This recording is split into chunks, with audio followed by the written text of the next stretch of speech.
Muy buenos días, mucho gusto. Me presento. Mi nombre es Diego Torres Torres. Hago parte del programa de Administración Turística y Hotelera en la modalidad virtual de la Universidad Manuela Beltrán. A continuación voy a dar desarrollo a la actividad de la aplicación de derivadas que fue asignada por el profesor Hermes Granados. Bueno, el ejercicio que yo seleccioné es el siguiente, que fue tomado del libro de Thomas, Cálculo de una variable, editorial Pearson, el numeral 14 del ejercicio 4,4. Partimos por esta función que nos dice que y es igual a 1 menos 9x menos 6x a la 2 menos x a la 3. Entonces aquí se organizan los términos de la función. Simplemente lo organizamos poniendo exponentes de mayor a menor, ¿sí? Para trabajar de manera más organizada. Y ya se determina la primera derivada. Entonces lo vamos a hacer por el método rápido. Simplemente bajamos acá el 3 porque acá no hay ningún número. Obviamente pues los signos no se modifican. Acá bajamos el 3. 3 menos 1, 2. Por eso queda así. 2 por 6, 12. 2 menos 1, 1. Entonces se deja así. Y acá simplemente bajamos el 9 y este valor pues se convierte en un cero, entonces no lo vamos a anotar acá. Y ya después se determinan los valores críticos igualando la primera derivada a cero. Entonces a partir de esto tenemos que recordar la fórmula de la cuadrática, ¿sí? Simplemente para recordar. Esto lo vamos a colocar como A, este como B y este como C. Lo único que tenemos que hacer es simplemente despejar. Entonces ya una vez despejamos, los valores tienen que quedar organizados de la siguiente manera.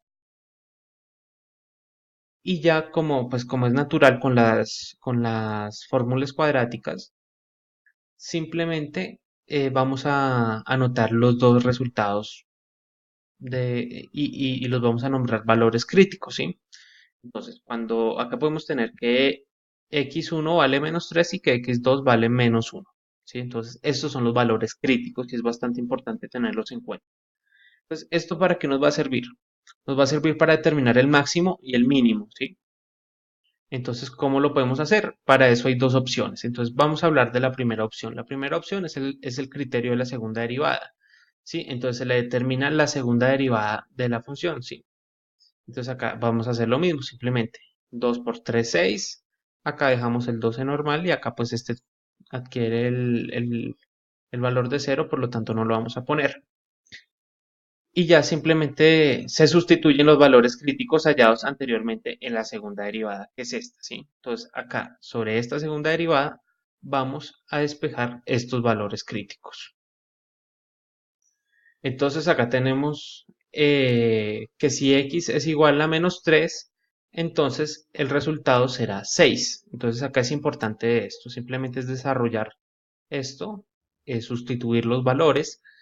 Acá también tenemos que si x vale menos 1, entonces el valor va a ser menos 6. Entonces acá tenemos una regla, ¿sí?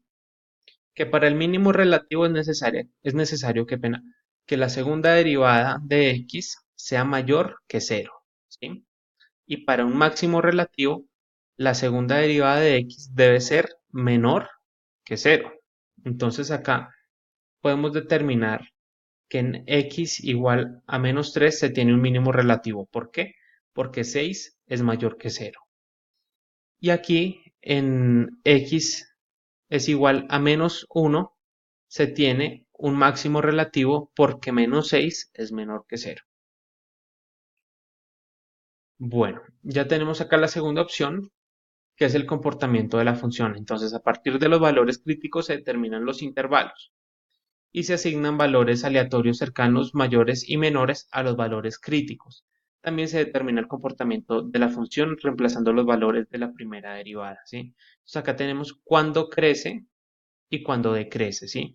Cuando la primera derivada de x es mayor que cero, disculpen, y cuando la primera derivada de x es menor que cero.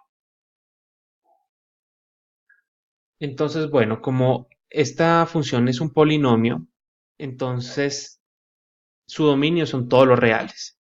Por lo tanto, vamos a segmentarlo en tres intervalos, ¿sí? El primer intervalo yo lo puse como que va de menos infinito a menos 3 También está el otro intervalo que es de -3, -1 y el último intervalo que es de -1 a infinito, ¿sí? Acá lo único que vamos a hacer es agregarle valores, ¿sí? Valores aleatorios.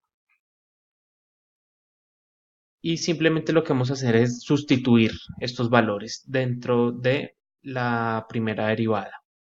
Entonces, estos resultados nos van a permitir analizar cómo es el comportamiento de la gráfica, ¿sí? Cómo se podría graficar. Entonces, tengamos en cuenta que también pues, los valores críticos nos pueden decir que hay un movimiento anormal, por así decirlo, que va a haber un movimiento o que algo está pasando en esa gráfica, ¿sí? Entonces es importante tenerlo en cuenta. Entonces ya acá en la interpretación, teniendo pues estos resultados, podemos determinar que para el primer intervalo hay un decrecimiento porque el resultado es de -9, ¿sí? Y -9 es menor que 0. Entonces, por lo tanto, hay un decrecimiento. Aquí, en el resultado del segundo intervalo, tenemos que es igual a 3. ¿M? Entonces, 3 es mayor que 0, por lo tanto hay un crecimiento. Y aquí tenemos en el resultado del último intervalo que equivale a -105. Por lo tanto, hay un decrecimiento, pues porque es menor que 0. Entonces, así es como podemos analizar. Ya por otra parte, para determinar las coordenadas del máximo y del mínimo relativo, se sustituye el valor que tiene x, digamos acá en los puntos críticos, en la función, ¿sí? Entonces acá simplemente lo que vamos a hacer es sustituir estos valores de los puntos críticos en la función. Por lo tanto, digamos que para cuando x equivale a -3, y equivale a 1. Por lo tanto, la coordenada del punto mínimo relativo es -3,1. Por otra parte, cuando x es igual a -1, y es igual a 5. Por lo tanto, la coordenada del punto máximo relativo es -1,5.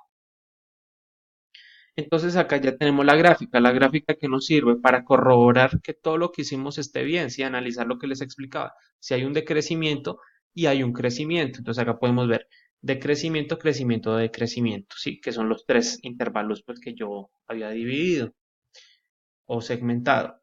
Entonces acá ya tenemos pues las coordenadas del punto mínimo relativo, del punto máximo relativo, y ya cuando la gráfica pues corta en el eje Y, que sería 0,1, y en el eje X. Entonces, no siendo más, agradezco la atención prestada. Quedo atento ante cualquier comentario, sugerencia o inquietud que puedan tener y les agradezco mucho por la atención prestada. Un feliz inicio de semana.